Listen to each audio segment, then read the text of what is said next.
And top of the day, I'm Esther Davis, and I want to welcome you to the Esther Davis Show. Hey, by the way, Happy New Year.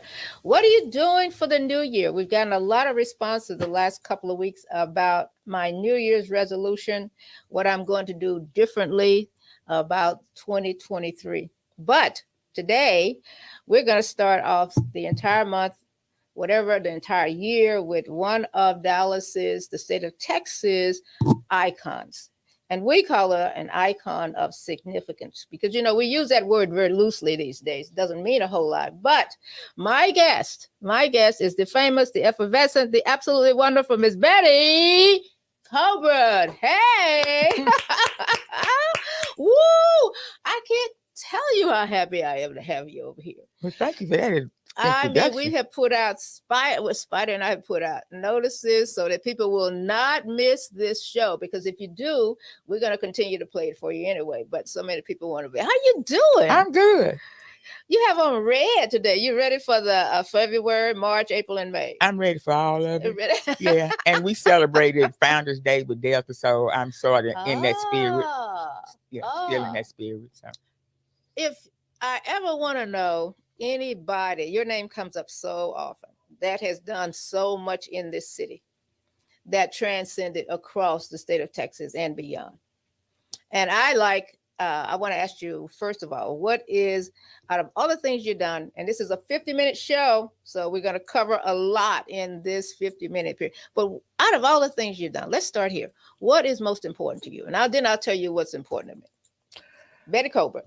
Well, professionally, taking over and being the first woman and non-physician to lead the Dallas County Health Department professionally. That okay. was my major accomplishment, because the state legislatures had changed the rule sometime prior to my becoming director, that the commissioner's court could hire a non-physician to lead the health department as long as that particular director hired doctors to perform all of the medical and necessities. Wow. So that was my major accomplishment career-wise, because I'd done a lot of everything. And I was director of Dallas County's welfare division.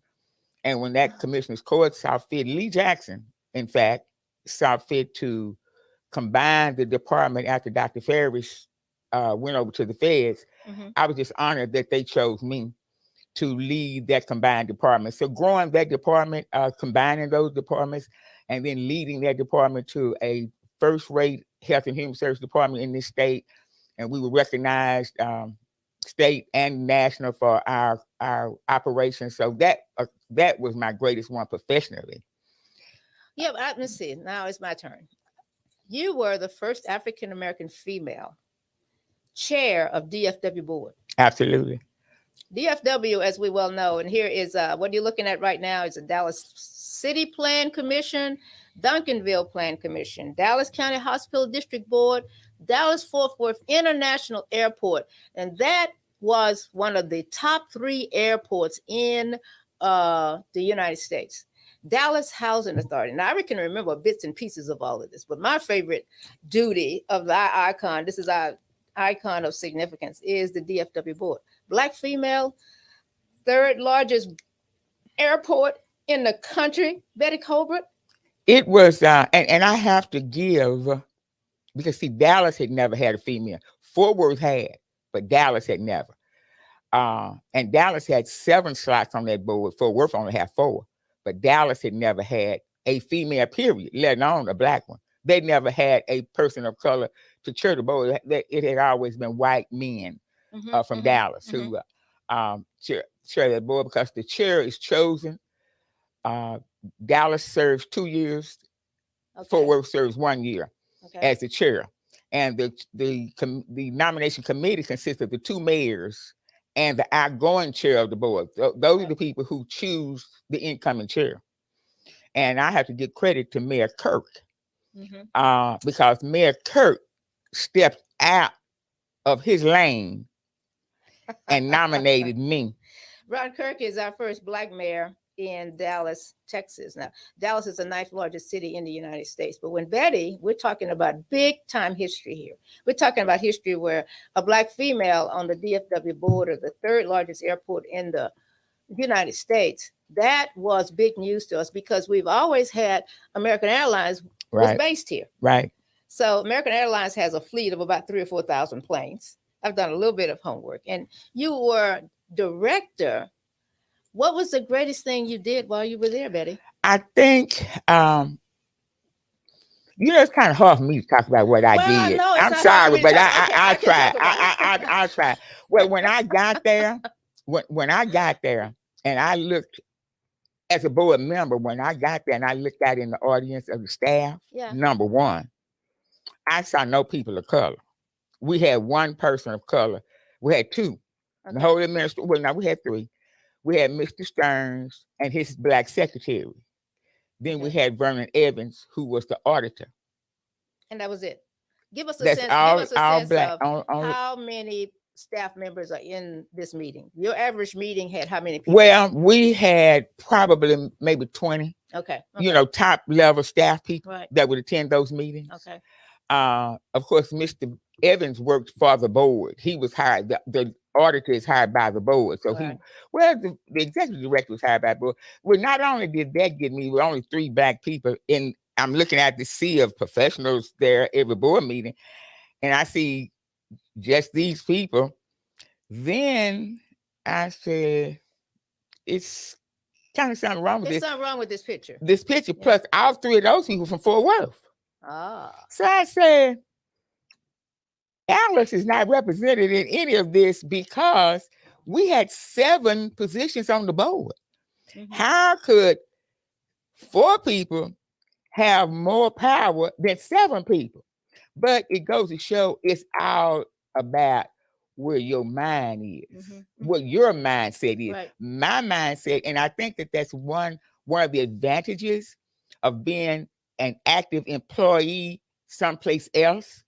So what I brought from the county in my executive position to that board was a sense of right and wrong in terms of employees and employment. And I brought all that where these other people had traditionally been just business people. They were just figureheads. Figureheads So and now business you're people. over. Now you're over on the board. Ron Kirk did not give you any instructions. No. But he had you just said a little while ago, he stepped outside of his lane. How did he did. And he knew he's a very smart man. Mm-hmm. He knew what I would bring to the board. What you were going to bring. He knew what I was going to bring to the board. Right. And me, when I went to the meeting that day, I knew I didn't go there thinking I was going to be the nominee. I went there thinking that if they do the right thing, I will be the nominee. See, I didn't go there with that. And it just so happened that Mayor Kirk had another engagement, so he couldn't come to the meeting. But in his wisdom, he had sent a letter to the mayor of Fort Worth and to the chair of the board. Okay. And it was interesting how it happened because someone else from Dallas had nominated Jan Coleman, who I have the utmost respect for, and he's deceased now. And the chair from Fort Worth said, well, since Mayor Kirk is not here, I have a letter from him. And he read the letter. He read the letter. And Mayor Kirk said, I nominate Betty Kirby. And it was so interesting because Mr. Coleman, who had been nominated from the floor, he said, I withdraw my name. Whoa. Yes, I withdraw my name from nomination. I had the utmost respect for Ms. Kirby, and I support this nominee wholeheartedly. Well, I think he probably didn't want to be embarrassed by the vote either. Well, no, he did, but he was just a good human being. Yeah. Good human being. Yeah. My guest is Betty Colbert. We're talking about her distinguished career over the last 40 or 50 years in the city of Dallas. She is our icon of significance. We're making her talk about herself because there's so many things we get confused. And again, her name is Betty Colbert, DFW board president. What year are we talking about, Betty? Oh, it was in the 90s.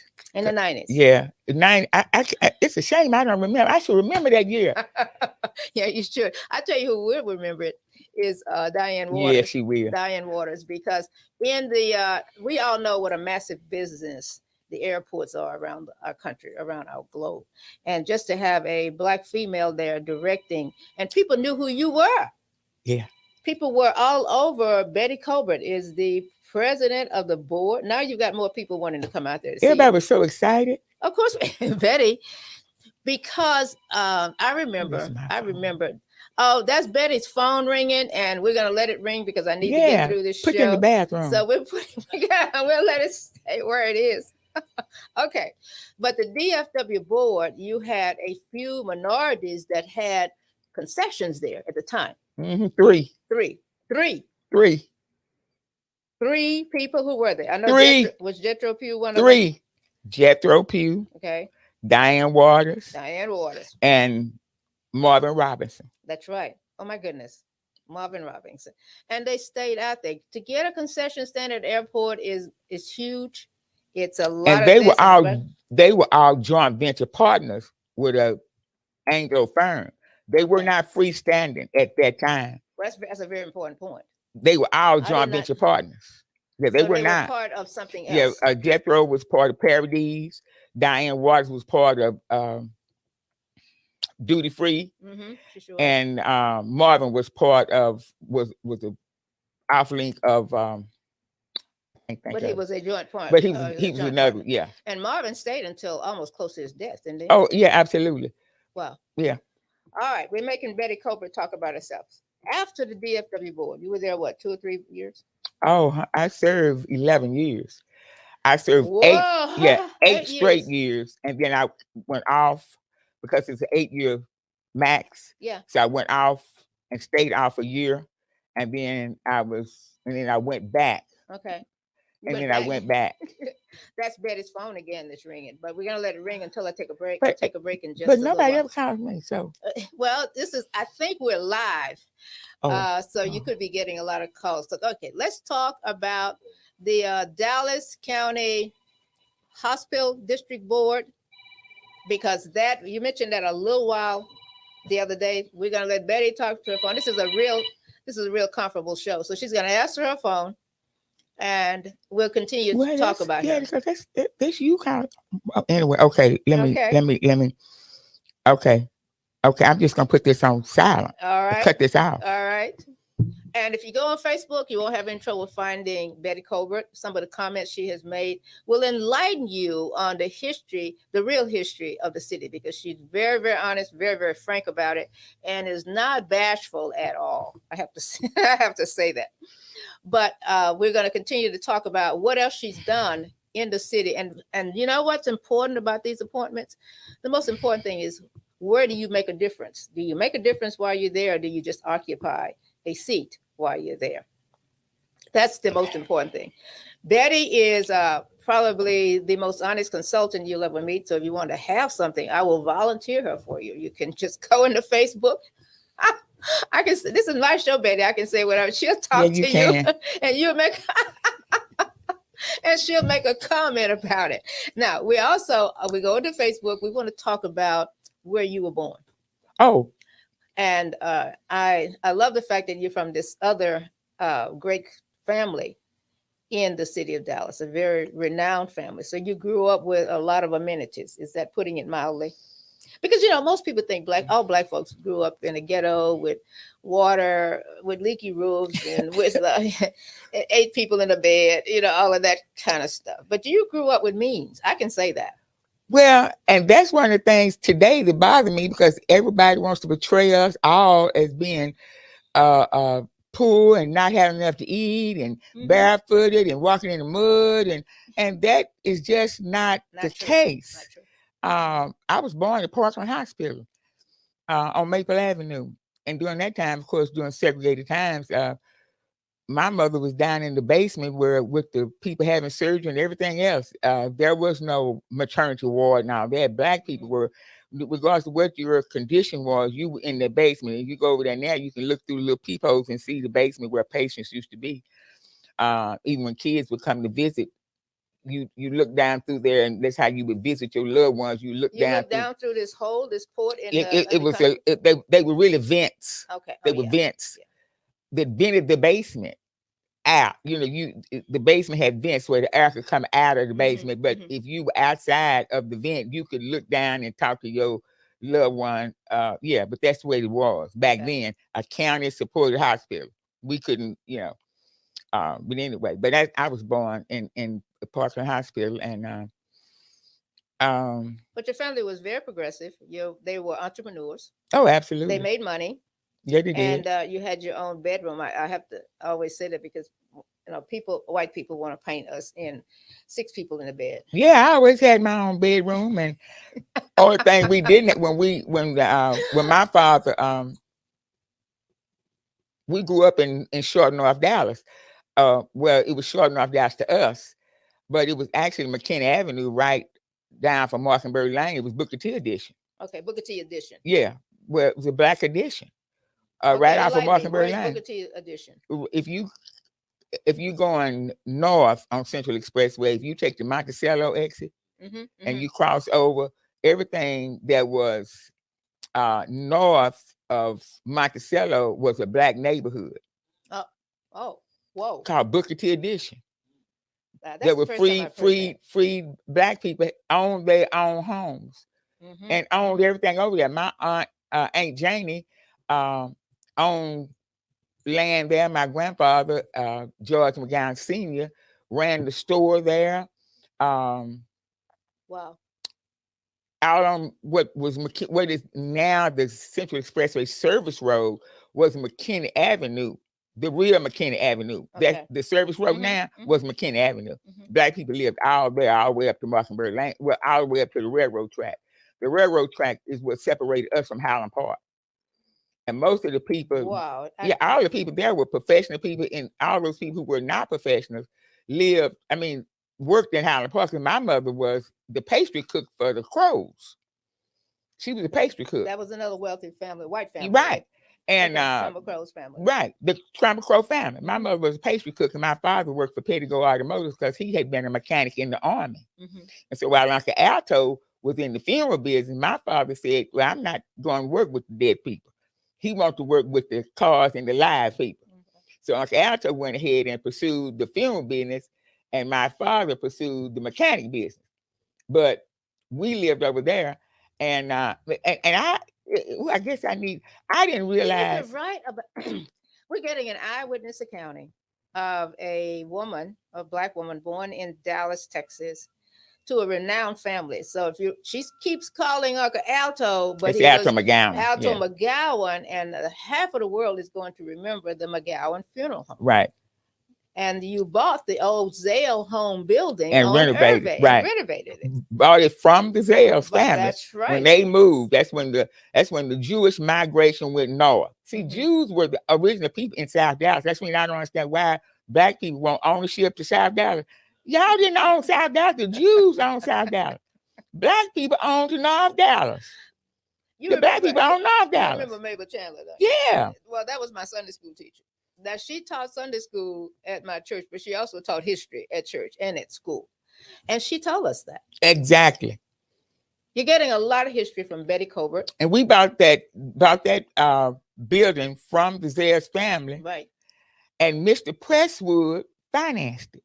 Mr. Presswood. Tell us who Mr. Presswood is. Black man who had millions of dollars, who was in the lending business. Dr. Presswood's dad. Dr. Presswood's dad. This man was a multimillionaire, and he was the black bank. That's where black people in business and black people who wanted to do anything, they went to Mr. Presswood to borrow money. Mr. Presswood financed that building. Where did Mr. Presswood get his money? Well, I don't know. Okay. I just know we had plenty. I asked the damnest questions. But I don't really know. Somebody told me to ask you about Mr. Asbury. Well, see, back in the day. See, what people don't understand.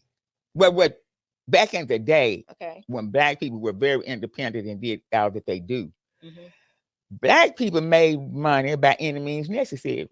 Yes, but they didn't sell no dope. They did, they were very enterprising. That's for sure. They really were. Because I remember when my Uncle Alto, before he bought the funeral home, he had a liquor store on Hall Street called Blue Moon Liquor. He was in the liquor business. Okay. But he won the liquor store from a white man in a crap game because he was a good gambler. So he wasn't looking to be in the liquor business, but he won the liquor store Yeah. in the crap game. Yeah. People were honorable back then, and you know. So you just start maybe think about something very funny. So the crap games and gambling was integrated. Oh yeah. Oh yeah. Yeah. Yeah. Crap games was integrated. And Asbury, let's go back to Mr. Asbury, because that name comes up a lot. Mr. Asbury was another one that had plenty of money. And where did he get? He was kind of in promotion and entertainment type business. Oh, he was in the club business. Mm-hmm. Okay. And I've heard a lot about Asbury lending money. Yeah, he lent money. Yeah, and absolutely. Well, okay. Now I'm going because Betty. We announced 3 days ago that Betty was coming on the show, and then people have heard the name. They've heard the name before, but then they had to make the connection with Colbert and McGowan. I said, well, she probably got married. So how did the Colbert name come up? Well, first I got married to Mr. White. Maxie White was my first husband. How many husbands have you had? Well, I had quite a few. and they were all good husbands. They were all good. There's something wrong with me. Okay, I told you this was an honest. See, I was married to Mr. White, and we started White's Transportation. We were the first. Okay. We were the first licensed transportation company in the city of Dallas. What? Yeah, because there was an ordinance because Dallas Transit owed money to the government, so they wouldn't allow anybody to run a private transportation company. So you know me, when we started White's Transportation, my husband and I, we started White's Transportation. The whole intent was to transport Black women from the southern sector to TI. Because we did not have transportation. Because there was no transportation. Okay. So we started White's Transportation to do that. Well, when the city, what's the lady's name, worked for the Dallas Morning News, wrote Norma Adams Way. Was it Norma or the other one? Weaves, okay. Oh, you're talking about Julia. Julia wrote a beautiful article about White's Transportation. Julia Scott Reed. Oh, Julia Scott Reed wrote a beautiful article about what we doing. Mm-hmm. The city of Dallas, somebody read the article and immediately issued us a cease and desist order to stop transporting because we could not legally do that because of their bond covenant. Anyway, make a long story short, we fought that battle and we won with the help of George Allen, who was on the city council at the time. But that's a whole nother story. That's a whole nother story. Okay, we can go back to the. I'm gonna have you make a commitment to us right here now at TG, and you're gonna come back because I can't get all of this stuff. Because after I stopped this stuff, and when people hear Betty White, they'll know because I fought and did so much as Betty White, and it was all pretty much publicized at the time. But anyway, then I Virgil Luther recruited me to go to Nacogdoches, Texas, and integrate East Texas. And so then I went down there, and that's when I met Mr. Cubbreth. Oh, this is the second. Wait, we're on husband number 2, right? Yeah, Mr. Cubbreth. Virgil Luther was with the Dallas Urban League. He sure was. You remember him? Big guy. Yeah, he recruited me. Roosevelt, somebody. That's right. He recruited me to go to Nacogdoches, Texas. What were you going to do in Nacogdoches? It was a foundation to integrate the schools. Okay. And it was funded by the ESSA program, which back there, the federal government was giving small jurisdictions money to integrate the public school system. Really? So I went there as the director to integrate Nacogdoches Independent School District. That was my purpose. Did I do it? Yes. I hope we got a historian out there. We've got the best historian here, but we need to jot down all. So that's where Mr. Mr. Colbert. Yes, I married Mr. Cubbreth while I was there. When I came back home, I came back Betty Cubbreth. All right. I left Betty White and I came back Betty Cubbreth. Did Virgil Luther take credit for all of this, or he ignored? Oh, he was just proud of me of what I accomplished. Because I stayed in Nacogdoches 9 years. Really? Yeah, I integrated all of these Texas. Accomplished, whatever you. I did that, and then when I got that done, I went to work for the Deep East Texas Council of Government, and then I integrated all the little small police departments and everything around in East Texas. Do you think the civil rights movement has given adequate coverage to women that made things happen? No. And I've interviewed a lot of civil rights leaders over the years, mostly male, and they will. So they've noticed too. They didn't. Well, yeah, because they had good females working for them. But women like you, when I hear you talk about what you've done, and you moved around so freely, and you've always spoken from your And I absolute was never mind. afraid. And my dad, for my dad passed, he said, I just don't understand. You're not afraid of anything? I said, nope. I said, you taught me. And you saw him operate. I saw him operate, and you taught me not to be afraid of anything. And one thing, another thing that he taught me, see, my daddy believed in predestination. And he taught us that. What do you mean? My father believed that you don't go until your time comes. Oh, okay. And if you go, it's your time. And don't nobody call your number but the Lord. Amen. I grew up with Amen. that in me. And so it helped me not be afraid of anything, because I knew if something happened to me, it was just my time. That might be ignorant, but it's the way I was raised. But the point is, you weren't afraid of anything. No, You never had no, that I wasn't. downtrodden spirit. No. You never said. Sometimes I wish I had, but I didn't. Well, we're glad you did. Yeah, I just But couldn't. those McGowan boys had something. How many of them Oh, yeah, were they there? did. They had, because I only knew Mr. Alto. Alto, Alaska, George, and Sam. It was 4. Just 4 boys. Mm-hmm. Well, I remember McGowan Funeral Home and the work that Georgia McGowan did. Mm-hmm.